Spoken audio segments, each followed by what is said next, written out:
how brackets are made up to be. All right, well, let's hop in a game. Turn sounds on instead of off. There we go. Ladies and gentlemen, welcome to Copa America.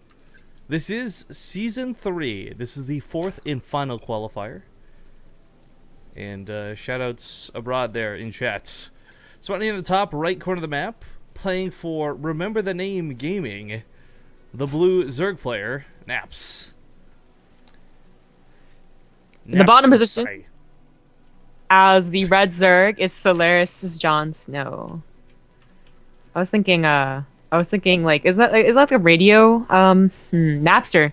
That's what I was thinking of. Napster, wow, is this the year 2000 again? I know, Oh my right? God. Prepare yourselves for Y2K, everybody. Holy cow. Turn those calculators off.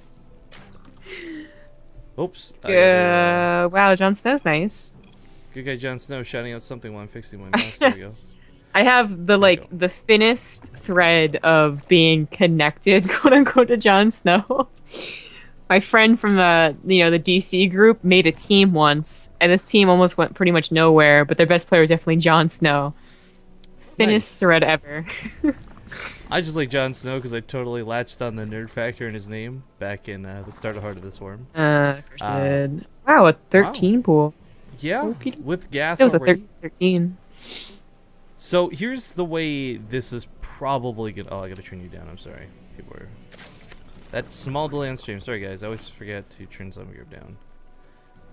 All right. Anyways, now that it's properly adjusted. Now I took a big liking to JonSnow when I first saw him beat Idra. Actually, in like this random ladder match, someone had sent me a replay to cast, and I was like, "Oh, this kid's not too bad." Of course, that was back. I think it was casting with Doom at the time. We did some fun, nerdy Game of Thrones, horrible, cringeworthy references in there, but. Despite the cheesy, silly name, he actually turned out to be a pretty good player, so I've enjoyed watching this guy over the past, I'd say, year and a half. Makes sense. But anyways, as far as the 13-13, what it's going to be going for is we see speed starts up right away. There's usually not banelings associated with the 13, because you want to just go for that speedling all in, but it's still an option.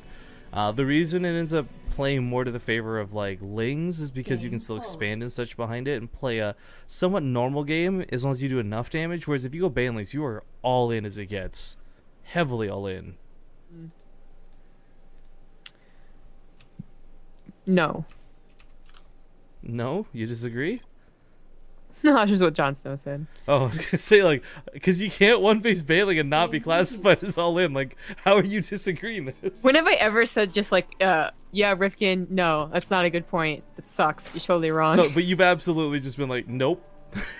Okay, it is gonna be Banelings I've been like, though. I disagree, or I don't know, Rifkin, but I'm just like, nope. Oh, shut you down hard. Okay, but it is Banelings, like you said. Yeah. Naps. He was gonna see this either way, whether or not this overload got here first or second. He was gonna see the lack of a hatchery and know that something was up. Unfortunately, he's just not gonna know exactly what. Is it just Lings or is it Banelings? And it's obviously the latter. So the thing that I think makes this so scary and so powerful is once in a while this gets held off so amazingly, so well that it shuts down the player who went for the Banelings. Naps is making the right moves. I like the spine collar coming down. He's probably gonna have to give up his hatchery, which kind of sucks. And if JonSnow can get a hatchery behind this, he doesn't have to play that all in game. Again, you're only all in until you've caused enough damage to get ahead. I don't know about this Queen of the Natural. It's gonna get one inject, and I don't even know if an inject's gonna be really. It should pop before he kills the hatchery, but the hatchery's almost for sure dead. Nap's gonna be able to defend his main, of course. That spine collar coming up.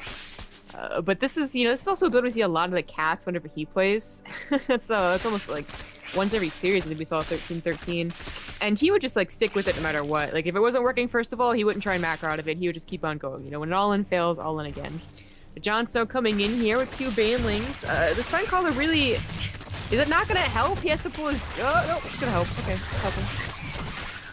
It's in a nice Nope, position, never but the mind, never mind. Banelings! Oh, Why no. were the drones clumped there? Nope. Well, that went to hell in a handbasket real quick. Yes, it is. That looked okay for Naps at the start. He started spreading out really nicely, but Is that like ooh, a walkover? WO for walkover? I think it don't meant to be understand. well played. Just a bit of a mistake. Oh yeah, you're right. You're right. So game one will go in the favor of JonSnow. Ouch. That Spine Crawler, a good idea.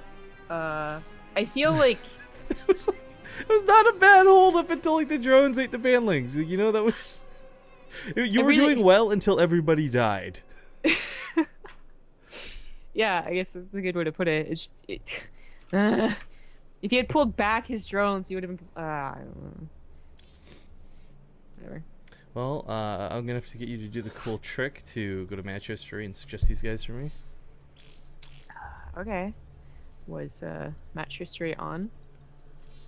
I hope so. Do the Copa admins rarely turn that stuff off. Nope. They turned it off this time, so GG. Great. They're learning at the most inopportune time. I don't know why they just don't. I don't know why we're not automatically invited. Yeah, like, well, that I don't get why there's not just like one channel. Like, why does there have to be two? But whatever, it's there. It's how Copa America's worked for 3 seasons. I'm not gonna argue with it at this point. Well, it's funny is because I was gonna say like so you can kind of like complain about players or complain about people not showing up, but Handles is in this chat, so. Well, it's because I told him I was like, they think you're offline, buddy. You need to like get online and join this chat. Tell them you're here. Don't get disqualified.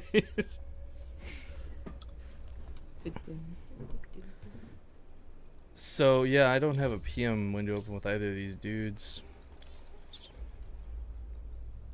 I was in the channel once. Match history's on. What are you talking about? Oh my god. Okay, what? more. I can't. I have to invite the party. Oh, you're right. Can you suggest? Yeah, when I looked, it wasn't. I guess it hadn't updated or something. Oh, zombie grove. Dude, stop! Oh, stop blaming me for shit that's out of my I'm control. not, and I'm not blaming you for stuff that's out of your control. Just. Yes, you are. Send me a suggest, girl. Give that suggest button a tickle. Friend them. I swear to God, Riff, I'm gonna punch you in the face. Okay, wait. She's creating, I guess. So I'm gonna hop out of this lobby. Cool. Like, it's like all this work goes into it. It's like, just invite us to the chat with the players. Why are we segregated? I don't know. But we're in a lobby, and I think that's all that matters. So game number 2 is going to be on Deadwing. Awesome.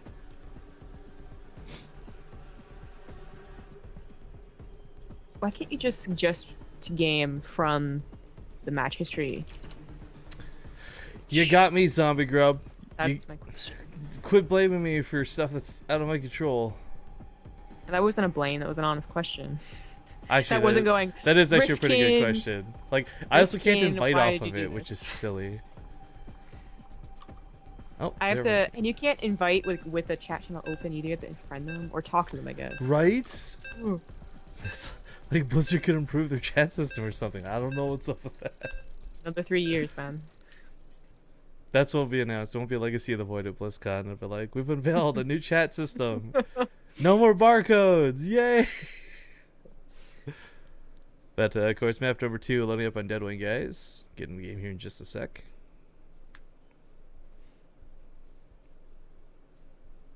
I have like 3 tweets requesting that picture I had of you at the start of the broadcast, by the way. It wasn't even that good, guys. It wasn't. I spent like 5 seconds in paint. Why is the scene not stop? There we go. Show you true art. Alright, if you just joined us to the cast, hello, welcome back. This is Copa America Season 3. We're in the 4th and final qualifier. This is the first match we're casting today. It's the second game. Let's hop into it. You're now up to speed. Spawning in the top right corner of the map is going to be none other than Solaris Gaming's JonSnow. The bottom right as the teal Zerg, it's Naps. Do you recall what his clan tag stands for? Remember the name? Nailed it. Didn't you remember? Oh, see, that was the joke of my ask. Okay, never mind. One thing I'm kind of a little bit concerned for is like Naps obviously has the right ideas, but maybe perhaps not the control. That also could have just been a panic moment. Many times we've seen some of the best players kind of screw up the banelings. Yeah, and it is important to note that he didn't know it was banelings until the last second. So while he got the spawn crawler as soon as he saw there was no hatchery, I think, so that was pretty far in advance. Yeah. He still wasn't, maybe mentally prepared for banelings. Well, JonSnow not going for the earlier gas. I guess it's one of those things where it's dead wing, possibility of 2 different spawn locations. Maybe we don't risk it all in one, so goes to the hatchery first this time. But it's actually Naps who's going for the gas in the pool. Okay. Well, he took his gas a little bit late here. It's not a 13-13, so well, he's definitely gonna have speed a lot sooner, and he's obviously gonna have length a lot sooner. It's a lot easier to hold off any of the aggression, right? He's still gonna expand. 6 lings can technically take down a queen, but only if JonSnow was completely, I don't know, like completely not paying attention. So it's safer for sure, but I don't know if it's really gonna get a whole lot done. I mean, the option of speedling all in off 2 bases is certainly there. And it sounds kind of silly because it's almost like the mono battle mentality, right? Like you just build 1 unit and go for it. But speedling all ins in ZVZ are really, really effective, only if they're not scouted until the last moment. So usually you try and pull up a lot of those lings in your main, clear out the overlords, then go gung-ho. But right now, it's too early to tell. Usually, like, the best way to do that all in, too, is, like, you get 2 bases, the larva actually pops around the same time. Pulled off the gas too, so definitely gonna be the case.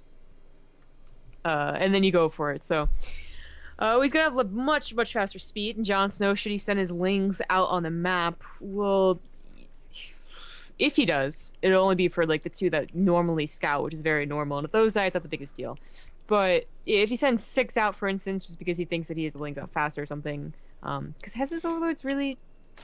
His overlords did see the hatchery timing. Okay, so he'll be aware of that. He does slow down like really fast baneling nests.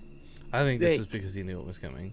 The thing is, though, banelings into miscontrol, yeah, they can auto-win sometimes, but if you handle your speedlings correctly, this is a huge leg up, even against banelings. Yeah. But this is definitely the better choice than just trying to match them. I mean, you could also try and match them. I guess this is the safer choice than just going directly up to speed. Because his speed will start right now. He just got 100 gas. Oh no, worse than a 4 banelings. Okay. This guy's lings are out to the front. I'm not sure I love this idea. Did he not know where his opponent was? No, but he's also revealed that he's got more than 6 lings in play at this point. So I mean, JonSnow's fully aware of what's up. Are you? Where is he going? Why are you still going over there? That's not where he is. Break down the back rocks, maybe? No, why? He just thinks that he's in there and he hasn't expanded. But of course he would have expanded by now. Like, he would have been attacked if he hadn't expanded by now. Okay, so Naps makes a small mistake in scouting here. This is actually more than a small mistake. I should take that back. This gives JonSnow a lot of time to get banelings out, to get his own ling count up. Oh, God. No! No! Well, that's, yeah, I mean, that's basically it right there. Behind this Nap sits at the drone up, so he's actually going to skyrocket in drones, but now the counterattack is coming. Speed never started, though.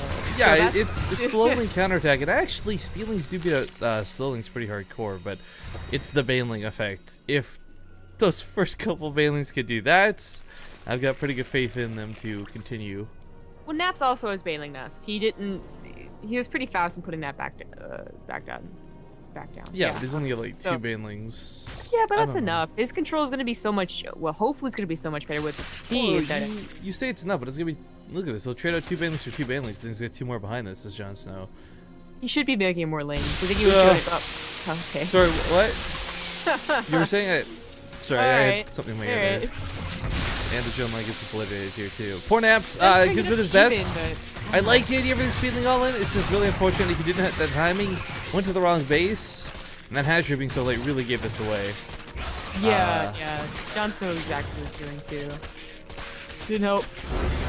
Love you all, guys. We love you too, Naps. Good luck, sir, in your future endeavors. But JonSnow will take the first series of the day for Copa America.